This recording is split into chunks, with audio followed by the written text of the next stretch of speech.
The American dream used to be a house, 2 cars, and 2.5 kids. Today, who wants half a kid? And forget about the picket fence. You'll have to take a second mortgage just to afford the lumber. Well, this is Jim. He doesn't need a fancy yacht. Just give him a decent fishing boat and he's good to go. And this is Tab. She doesn't want a mansion. She'd just like a farmhouse, a few acres, and some peace and quiet. And together, we're Unretired AF.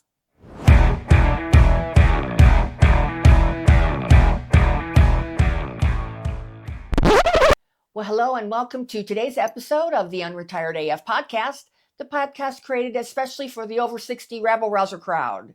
And today we're going to be talking about the American dream. So let's start with the obvious. If the old American dream was a roadmap, I think somebody lit it on fire.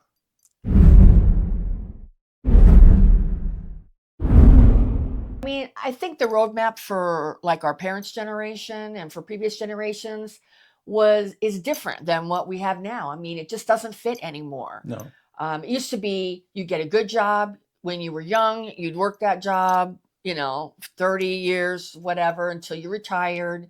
You'd get your house, you'd live in that house all the time you had that job, Right. pay it off. And then at 65, you retire and you play golf and fish and, that was your life. But that's not the way it is anymore. I mean, that dream is Well, dead. even our generation, there was a lot of jobs.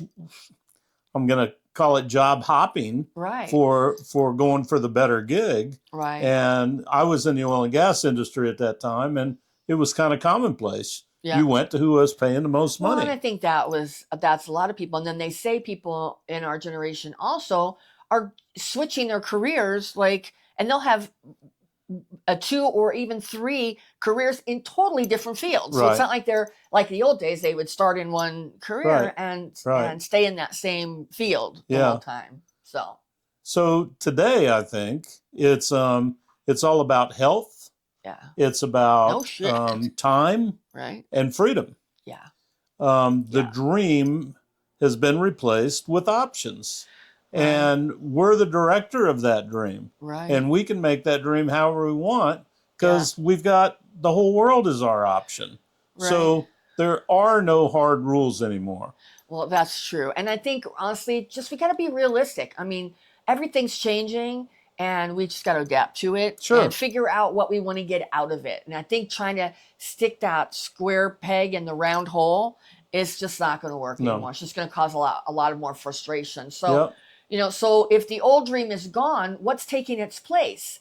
So we're going to talk to you a little bit about what we're seeing in the trends of what rebels our age are doing. What are the new rebel trends?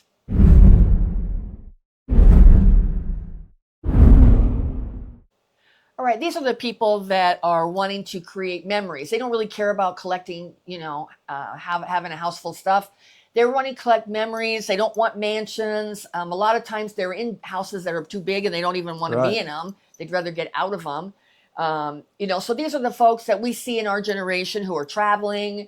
I think we can put people like our viewer, Leanne and Chan in that category. They're traveling. Even though they, are living somewhere else half the year, but they travel other places too. They just love traveling. Right. So there's a lot of people in that category of the experience curators that like traveling. And then people don't like traveling, but they just like doing things in their location where they are. Sure. So they're going to concerts, they're taking classes, they're trying to do things that are going to create stories for themselves and for their family. Yeah. So I have a friend of mine that I work with. They live in the Denver area, and they bought a season pass on Frontier. Now, Gotcha. What this does for them... I'm not going to tell you what we call it. Yeah, I'm not going to tell you what we call Frontier. But anyway, it gives them the option to go anywhere they want to go for basically the tax. Right. And so they are going all the time. Right. And Are they still doing that? They are. No, In fact, I mean, is Frontier still offering that? yes. Yeah, Okay. they just signed up. In fact, they're in Italy right now. Oh, wow. Yeah, and have been for 10 days. We have to look into that. But you got to get your passport sorted Yeah. out first. So, You know, you probably know, we know people that love to cruise. Right. They go on 2-week cruises every couple months. Or long ones. Or long ones, yeah. We know people that have RVs and they just like to go and leave. Right. Heck, I've got friends that are boaters that they'll do a live aboard and travel all the way down to the Panama Canal. Some go through, come around. So there are a lot of people always on the move. Right. And, you know, more power to them. Yeah. More power to them. But like Tav said, they're building their digital folder, and they don't really care about. I mean, the last thing I want is. What do you mean digital folder? On camera, oh, digital like pictures, photo folder. Photo albums. Sorry. I got you.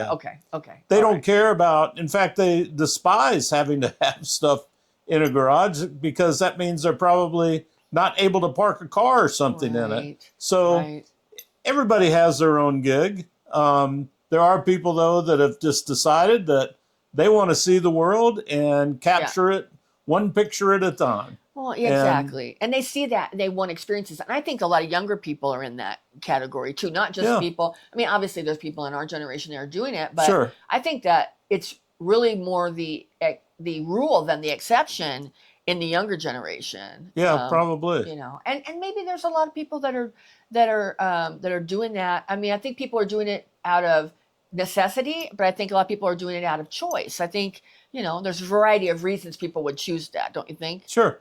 I do. Yeah. I do. Well, and as Jim said, not everybody wants to live out of a suitcase. They don't want to live a suitcase life. You know, some are wanting to plant roots.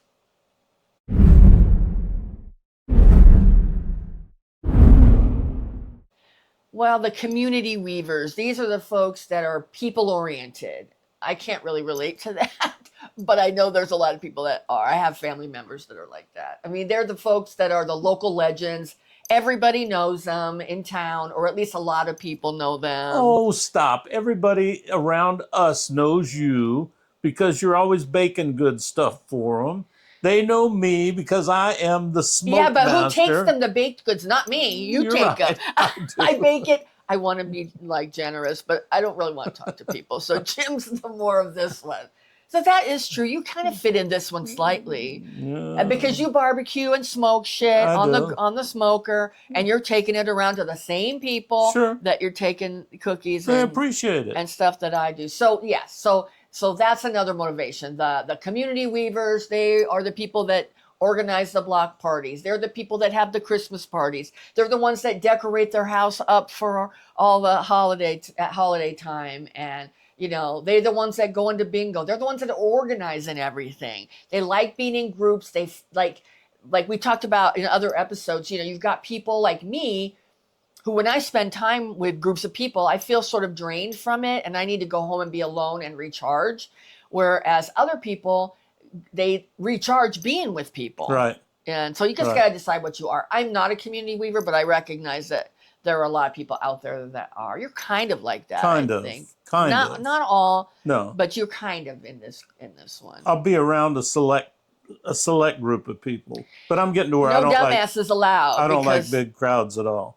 I just don't. Well, that's a different thing. Yeah. I mean, that's a different thing. But I think you enjoy being around people and interacting with people a lot more than I do. I like it once I'm there. As long as they're not dumbasses. I like it once I'm there. Right. I like it once I'm there, but like getting like I have one friend and we go to lunch about once a month, and we'll organize it, we'll set it up, and the days leading up to the lunch, we will send each other texts saying, still going, right? Still going, right? Because invariably one of us will bail at the last minute. And I had lunch with her this last week and neither of us bailed, and we were so proud of ourselves.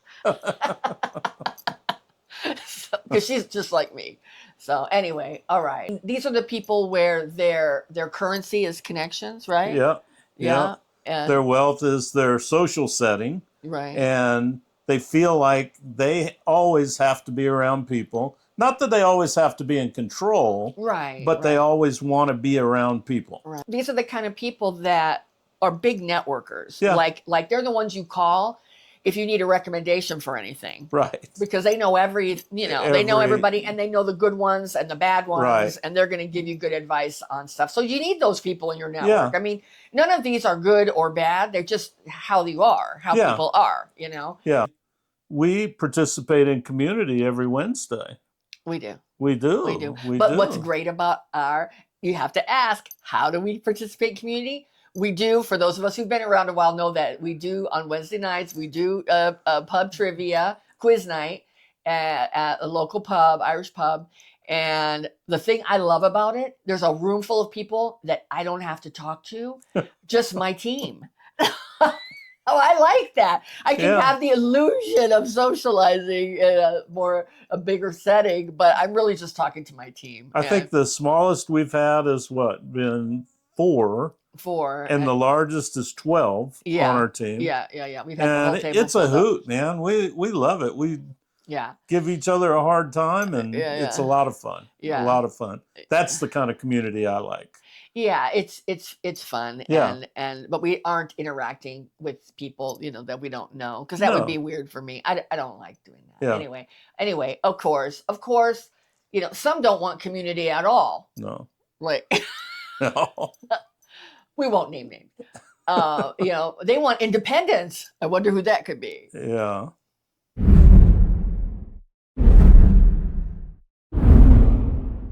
All right. So you think of these people, the self-sufficient innovators, and you think of the off-grid people. We know a lot of people, and I think since 2020, a lot of people are more interested in learning about being off-grid. These are your DIY people. They know how to make everything, and that's really good. That's a no trespassing people. No trespassing. They're the people with the sign in their yard that says, trespassers will be shot. Survivors will be prosecuted. Guard dog on site. Oh my God. You know what? When I lived in Illinois, we had a friend, and they lived in the country where we did. And in the winter, their poor dog died. But they set it in the yard because it died in a way that they could set it, and they set it in the yard like it was out there. That's terrible. Oh my goodness. They were weird people. They were, and they had that sign in their yard. Wow. They're the ones that had that sign in their yard. Wow. I know. So don't be like them. We're not saying that because it's good. We're saying it because it's bad. These are the people that are doing the homestead situation, the homestead vibes. And there's a lot of people, I think, wanting to get out of the cities and wanting to live closer to the land. I think these are the people like that. And you know what? And they're the people that are going to trust their solar panels over the grid, which seems, to be a little bit vulnerable at times. So in Arizona, you can actually buy desert land, and it comes with nothing. It comes with, and I mean nothing. Nothing. And some of these places, they have like up near Seligman where we were looking. Yeah, to drill a well, you're talking 2,000, 3,000 feet sometimes. Of rock. Right. Yeah. So they have to what they call cart their water in. So they'll have these big tanks or whatever in the back of their truck or a trailer, and they go get water, and they have solar for power, and they dig a trench for, I don't know. Well, I can't say. I don't know how many of them still have outhouses, but a lot of it out there. I think they're doing the composting toilets. At least what I see on the websites or the videos for them. A lot of them are doing composting toilets. Yeah. Which has come a long way. So this is not like, there are probably some of these places are within an hour of major cities. Yeah. But it's just, there's areas in Arizona that are very remote. Well, you can drive 3 or 4 hours to get to them from the closest major city. The lucky part about living in Arizona is we get the most sunshine of anywhere in the country. Yeah. So solar works. Solar actually works here. Do you think that it works well enough for air conditioning, though, in the summer? It depends on how much money they want to spend. Gotcha. Because it's all about the battery bank. And most of them are putting tiny houses when they're doing that. They're not building, big giant houses. Right. They're putting a tiny house because they're living most of the time outside. And a lot of them are going down. They're doing like basement houses because It's cooler Here? under down. Yeah. Even with the rock? Well, if they can find a place to, I mean, I've heard of people blasting. I've heard just a lot of different things. Well, I think if you choose this option, if you want to be the self-sufficient innovator, I think you got to be made of some tougher stuff than the average bear. Absolutely. Right? I mean, Absolutely. I think Jim and I are maybe partly this, but not fully this. Like we want to live, rurally, but we don't mind if we have power, right? I mean, we want power. That's what I'm saying. Yeah. We don't want to be off grid. We want to maybe have a generator, maybe some solar panels in case the power goes out, But only as storm. for emergency. Right. Not for and to be I can tell you right now, on. I'm not doing a composting toilet. Not ever. Not ever. You. That's just not happening. I mean, no, that's not happening. I hear you. I hear you. So the beauty of it is, though, if you find these kind of people, you can bet your ass you're going to survive with them. Well, if they let you in. If they let you in. If they let you in, because why would they? Yeah. If you haven't done anything. They're going to be the kind of guys that are going to have a generator and a goat. Well, and chickens. Right? Yeah. Yeah. It seems like and all water catchment. All these people want to have chickens. I want to have chickens when we move. Yeah. I say that now, but I don't know. Chickens can be a little bit sketchy, I don't know. I mean, you probably have to pick them up and stuff. And I would think. I don't want to get pecked by chickens. Yeah, I think I will probably be deemed the chicken handler. I have a feeling. I'll go get the eggs and whatnot. As long as, and I don't know if you guys ever seen it, like in the old movies. Have you ever seen where the snakes go in the chicken house? Do you think there would be snakes there that would go in? Do they go in and get the eggs? That's what we got to get a big dog. Yeah. We got to get a big dog. Yeah. We got to get a dog that likes or some kind of a creature that will eat snakes or kill snakes. Well, it just depends on Won't the chickens do that? Won't the roosters? Isn't that part of their job? We're going to have a rooster too? Probably one. I don't want a rooster. Well, then you want snakes. I think we can make it snake proof. We can make it. If you have any ideas about how we could have our chicken coop without snakes, please let us know in the comments. We would really appreciate it. All right. So then we have the last one. They're the ones who are chasing something even bigger than independence.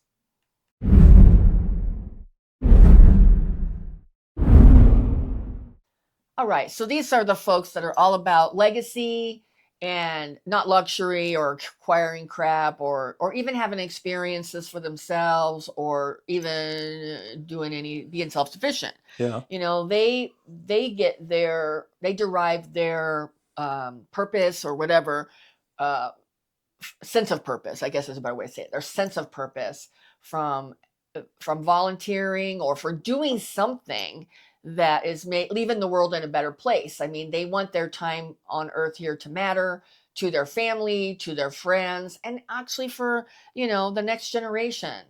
That's what these folks are motivated by. Yeah, these are going to be the kind of people that'll deliver food to people. These will be like the Meals on Wheels. Meals on Wheels. These will be or the church ladies. They're making casseroles when somebody passes in the church. Yeah. And they don't have to even be asked. They motivated to do it. They're the ones that are watching out for the older people. Yeah. Older than them, making sure they're okay, checking in on them. Yeah. These will be the church or home or community handyman that'll go around helping people with stuff that's need fixing and not charge anything for it. Right. There's a lot of these people, and you may be participating in some of that now. And if you are, that's wonderful. Right. That's really, really a great thing. Yeah. In San Diego, there's a group that gets together and they take out military guys. They try to get wounded veterans, take them out for a day on the boat. With the Wounded Warriors. Yeah, Wounded Warrior Project. But I noticed in the you got to explain what they do. You take them out. They're not going on dates with them. Oh, they're going for fishing. A lot of these guys have never been offshore fishing. There's a lot of that kind of stuff to volunteer to help people. Yeah, right. But I think some people are just motivated that way. I mean, I think I think we all have a little bit of that in us. But there are some people that really, are are really motivated that way. I Right. mean, there are people who, like I know I have a friend and she fosters, feral kittens that are abandoned, and they bring a whole, because at the shelter they don't have somebody, because they have to be fed every 2 hours. Right. They don't have somebody there to do that. So she has a little playpen, and they come to her. They bring them to her house, and she feeds them every 2 hours for a couple of months until they're of age to be weaned and adoptable. Yeah. And then the animal shelter adopts them out. They don't pay her or anything. It's something that's just in her heart to do. Right. And she's kind of known as the kitten lady. So I think there are people, we all know them.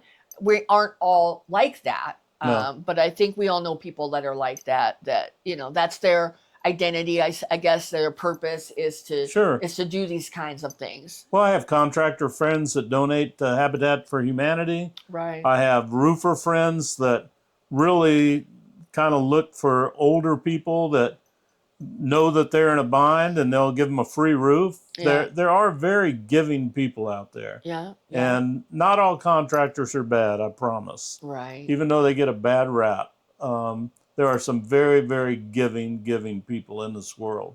Yeah. So a lot of us, like, I have a hard time taking. I'm much more a giver than a taker. And some people get offended by that. And I'm working on it, but it's hard, because I enjoy helping and giving people stuff, but I don't really want anything in return. But you're denying people their same feelings like that you get when you don't let people help you. Yeah, no, you're right. I mean, I think that's important, and that's probably something our generation is. I think all of us has that. Yeah. Plus, let's just back up the train a little bit. If we want to delve into the psychology of that, when somebody does something for you, like let's say somebody helps you move, they offer to help you move, and they do help you move, there is that reciprocity, that psychological reciprocity that's in our brain, like, oh shit, when they move, I'm going to have to help them move now. So you almost don't even want anybody to help. I know for us, we hire people because we don't want to feel that sense. And so, that's something that sometimes I think that is a good social society glue that, glues us together. But at other points, it can feel like crap to feel like, oh, if I take this, then I'm going to be on the hook with them. And so I think we just got to look at it, though. Okay. So anyway, I think that we've wrapped up that topic. I think beat it to the death. I think so. Legacy builders or whatever, people try to leave something that people can remember them by. Right. And we can all be that way, because I guarantee you, if you have somebody that's truly in a bind and you help them, they will remember. They will remember what you did for them. So pass on some good stuff. I promise you it won't hurt you.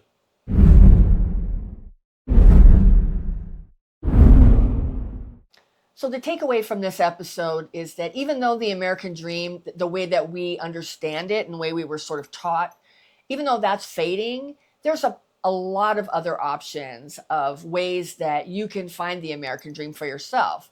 And it doesn't have to just be in a house, 2 cars, and 2.5 kids. Right. Money isn't the scoreboard anymore. Right. Your lifestyle is your legacy. So choose wisely. We have a comment section. If you have any comments on this subject, please drop it into our comment area. We'd love to read what you have to say. If you have any topics that you'd like us to discuss in the future, that's the place to put it there too. Thank you for all our supporters, our subscribers. We really appreciate you guys, and look forward to the next one. Thank you. Yep. And if our content resonates with you, if you like us and you want to see more, please consider hitting that subscribe button. And if you really like us and you want to see a lot more, we started a community on the school platform, and it's got some free giveaways, stuff that we've created, side hustles for unretired rebels, which is free to download over there. We've got blooper reels. We've got, chat between members and us. It's just a little bit more, a a little bit more personal over there. And I'll have the link in the description. And I'll put it right down here too. So you can go there, and it's free to join until November 1st of this year, 2025. After that, there will be a charge for it. So get in there and join now, because you'll get free lifetime access. We also have streaming tomorrow. Right. Yep. We have our live stream tomorrow. So please show up if you want to be a part of that and talk to us in our live stream. That'll be 5 o'clock Pacific, 8 o'clock Eastern time. Very good. Well, we're not slowing down. And neither should you. And together, we're Unretired AF.